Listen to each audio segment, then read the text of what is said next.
Well, here we are once again, level 3 lockdown in Auckland, level 2 for the rest of New Zealand, and it's the third time a lockdown has happened in Auckland. Joining me is Business New Zealand CEO Kirk Hope, who is in Auckland. Well, Kirk, in the headline, one of the headlines today said retail hospitality sectors brace for lockdown impact. Is it that bad?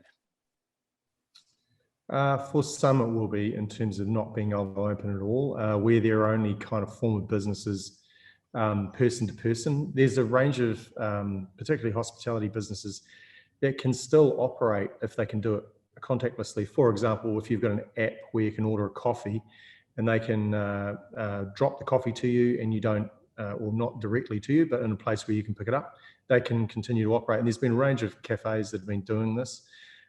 So they, this is as you point out, for Auckland, this is the third time they've been into alert level 3 or above. So a lot of the businesses have been able to accommodate the alert level changes and still be able to operate.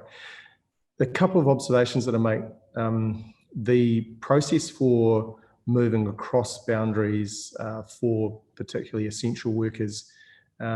We did a lot of work alongside EMA and with MB to help get better rules around this, and that seems to be working pretty well. There's been 6,000 applications, for example, since the portal opened for travel exemptions, and that's probably about 2,000 more than were processed in the entirety of the last alert level 3 lockdown in Auckland. In terms of those numbers, though, are people able to process those?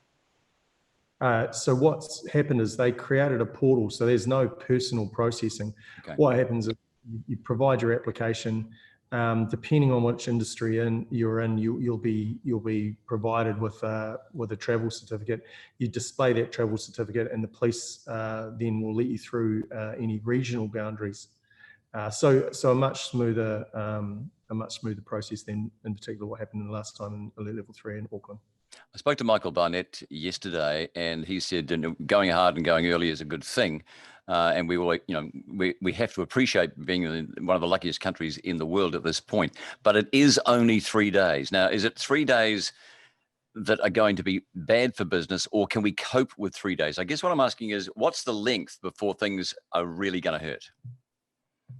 Well, I guess there's a couple of answers to that. One is, I think, for businesses, for example, that had made business investments in anticipation of events, for example, where they might have been earning revenue. Say they've been buying food for something related to, say, for example, the Chinese New Year, an event at the Chinese New Year. They can't recoup that. The food is wasted. There will be some of those situations. There will be losses for businesses. Other businesses won't be able to open at all. They simply, won't have the capacity or capability to do that. Those losses are real and daily. And for some businesses, particularly this has been an ongoing situation for them. They've had a lot of stops and starts. What I'd say is that the government have recognised this and said, not only is there a wage subsidy, now that only applies after 7 continuous days of alert level 3 or above, or alert level 2 or above, actually. And what they've said is they will augment that with a COVID resurgence subsidy, which helps defray some fixed costs that business might wear. So there's a couple of options for supporting businesses, and of course there's the short-term payment for staff who are needing to get tested for COVID. That's right, $300 and something, yeah. So in terms of support, you've been speaking to the government. Is there a line in the sand where they say that, for example, a wage subsidy, they might consider bringing that back in after a certain amount of time? What are your talks with the government? Well, how they've structured it is that currently the wage subsidy and the resurgence support payment are available to businesses if the lockdown goes on for 7 days or longer. Right. I think the key question now is whether the government have an appetite to provide some sort of support to businesses who might have been adversely impacted in the way that I described before, where they've made an investment, they can't recoup it, they've lost that over that 3-day period because of circumstances that are specific to them. I'd see that as a little bit more bespoke, but I think we still have to talk to the government about that. In terms of, you've been speaking to a lot of businesses. In fact, before we start this interview, you mentioned that at the time of the announcement yesterday, you received about 40 calls straight away. What is it that most people want to know? When it will end.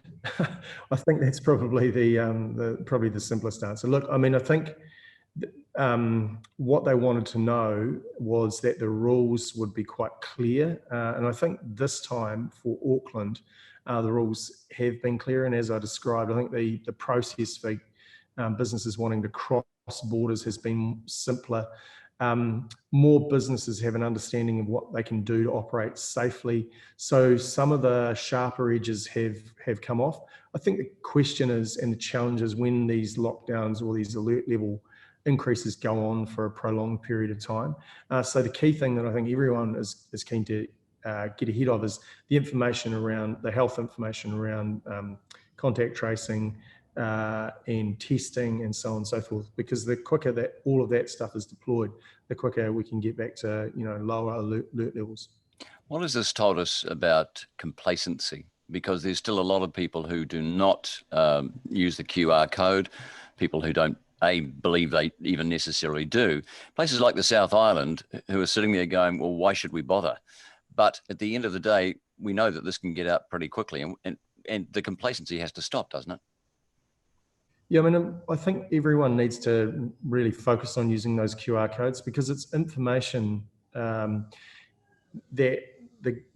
contact tracers need to quickly shut down an outbreak. And what we've seen is where that can happen quickly, we're in lockdowns for shorter periods of time, or we don't need to go into alert level increases at all. And those are really important considerations. So people shouldn't get complacent and say, hey, we've beaten the virus.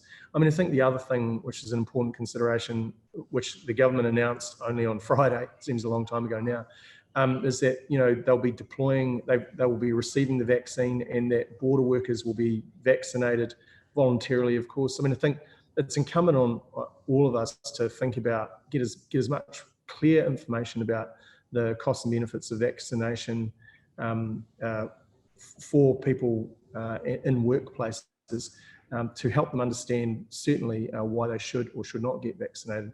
And there will be people who have vulnerabilities for whom it is not necessarily the best thing to be vaccinated, but by and large, what we'd be wanting to see is people get vaccinated to help protect the broader population and make sure that we don't have to go through these lockdowns again. I did notice the PM said when it is voluntary with regard to frontline workers for vaccination. She did point out, though, that if you refused, you might not be in the same position that you're currently in for much longer. Yeah, I mean, I think if you're in a high risk position where you really should be getting vaccinated to protect not just yourself but other New Zealanders, if there is an opportunity for people who don't want to get vaccinated to be deployed in other parts of the business, there's no doubt that people will possibly have to make that choice. I think the broader question and a much trickier question is when there aren't other positions available to people to do when they don't want to get vaccinated. So I think it's really the key thing is to get as much good quality information from the Ministry of Health out into the general population about the benefits of being vaccinated and the pace at which we can get herd immunity. And in which case, we don't need then to have lockdowns. We can comfortably re-engage with the rest of the world. So, Kirk, at the end of the day, when it comes to businesses, they want information. Where's the best place for them to get it? Well, the COVID-19 website is one of the best places to get good, clear information. Also, the business.gov.nz website has information for businesses about travel exemptions and so on. And our own Business New Zealand network, of course, is pushing really good quality information driven straight from those government sources out to businesses all the time. As soon as it's updated, as soon as we get it through EMA, Business Central, Canterbury Employers Chamber of Commerce, or the Otago Southland Employers Association, and the Business New Zealand Network. As soon as we're getting it out to the businesses that are within our membership. We're also supporting businesses with, there's a helpline operating across the country. So if you have, or an advice line, I should say, if there's any issues that you have, you can get in contact with any of those organisations to get direct advice from them, and perhaps some additional stuff that you might need. Right, Kirk. Well, no doubt we'll be speaking again very shortly. And of course, the government is reviewing the lockdown levels every 24 hours. That's your understanding at this point? Yeah, so they're looking at it. And again, as they get better information about contact tracing and about the genomic sequencing and so on and so forth. So it's good that they are reviewing it every 24 hours, and let's hope that we don't need to be in even a 72-hour alert level increase, perhaps. I guess you've got to be more cautious about that. Kirk Hope, thank you. We'll talk soon.